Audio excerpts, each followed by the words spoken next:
Hi, I'm Sharon. Welcome to my theory tuition series where I'm helping you work through each of the ABRSM theory grades. There are lots of resources available to help you on my website. If you visit sharonbill.com, you'll find some free PDF information sheets and you can download those in US letter or A4 to accompany each step of this series to help you. You'll find a page there with links to all of my YouTube video tutorials, and you can also find out about the books that I have available. I've written an exam technique guide, how to take your ABRSM Music Theory Exam. It's full of tips and hints on how to best prepare for your exam and also how to make the best use of your time come exam day when you're actually in the exam room working through your exam paper. So if you go to sharonbill.com, you'll find it's all there. If you can give me a like, that would be really fab, and please do subscribe to my channel and please do share out the videos. And now we're going to look at question 5 on the grade 5 2018 practice paper A. So if you turn with me to page 8, we'll make a start on that together. So I hope that you've had a go of this yourself. First of all, it's always better to just have a crack at it first. Work in pencil, and then it doesn't matter if you go wrong, you can just have another go. Now, we're going to be looking at some scales questions here, but these aspects of key and key signature crop up in all different questions on the paper. So I really do recommend that before you start a paper, you just write out your circle of fifths, and that way you've got all of your major and minor key signatures easily to hand. You've done your thinking about this first and foremost, and then you can just relax and refer back to it instead of keep dragging this information up to mind. And then also it saves you getting stressed, racking your brains when you're in the middle of an exam, and you already know your key signatures nice and securely, and you can just concentrate on answering the question. If you're not sure how to go about working out this circle of fifths, have a look in the cards, and also in the description you'll find a link to a tutorial that I've given on that circle of fifths. So do check that out, it's so helpful to you. So if you've got your key signatures easily to hand and you can flexibly work through them, all of your work's done here. So we need to write a scale using semi-briefs. That means we don't need to worry about stems, we're just writing the circle. We are ascending, and we're going to do the harmonic minor scale of this given note. Now we're in the bass clef, this is a C sharp, so we're going to be writing C sharp harmonic minor, and C sharp minor is related to E major, so it would have a key signature of F, C, G, D sharps. And you can see that that thinking is already done here on my circle of fifths, and so I would just quickly scan through that to find what I need to know. Now then, we're not required to use a key signature, so we're going to have to bear that in mind and add it as accidentals later.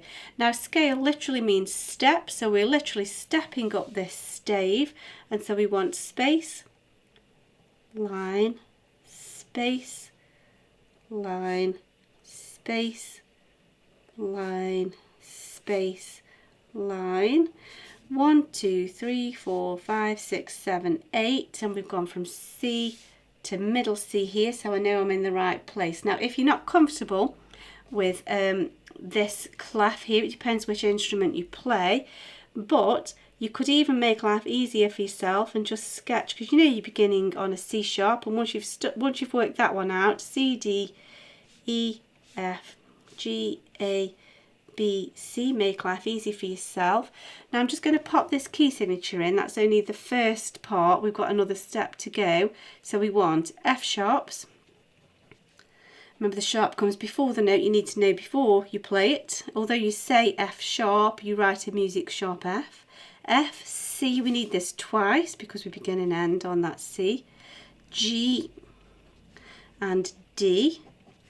And now the harmonic minor scale has the extra step where we raise the 7th degree of the scale. We're counting upwards, 1, 2, 3, 4, 5, 6, 7, and so this B becomes a sharp also because we've raised the 7th degree of the scale. There we go. So that's that one. Now let's press on to the next question. So this time we need to write out the scale of A flat major descending, and this time we do want a key signature, and so here we can see that A flat major has a key signature of B flats, E flats, A flats, D flats. Notice with your flat majors, it's the scale, the tonic plus a flat. You notice that you keep bringing that as another way of double checking. B, E, A flats and D flats. So let's just do that straight away. We're in the treble clef here. B flats, E flats, A flats, D flats. That's all the hard work done. Now we need to write the scale descending. So we need to start on a high A. We know this is an F. Every good boy did his football. F. G is the space. A is the ledger line, and now we just need to come down in step. We're using semi-breves or whole notes, so no need to worry about stems. And it's line, space, line, space, line, space, line, space. We've ended on A, F-A-C-E. There's A. 1, 2, 3, 4, 5, 6, 7, 8. We've definitely got our octave, and so that's all done and dusted. So that's easily sorted. It's so much easier if you can just refer to your circle of fifths. So if you're not sure how to go about that, do check out the link in the cards and in the description to get to grips with the circle of fifths. That's the end of that question. We'll look at the next question in the next video.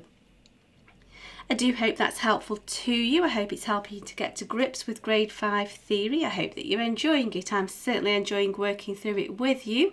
If you can give me a like, that would be fab, and please do subscribe to my channel to keep updated, and please do share out the videos. If you can give me a like, that would be super. And please also do visit sharonbill.com and have a browse around all of the resource and information that's available there to help you. Thanks for watching. See you next time. Bye.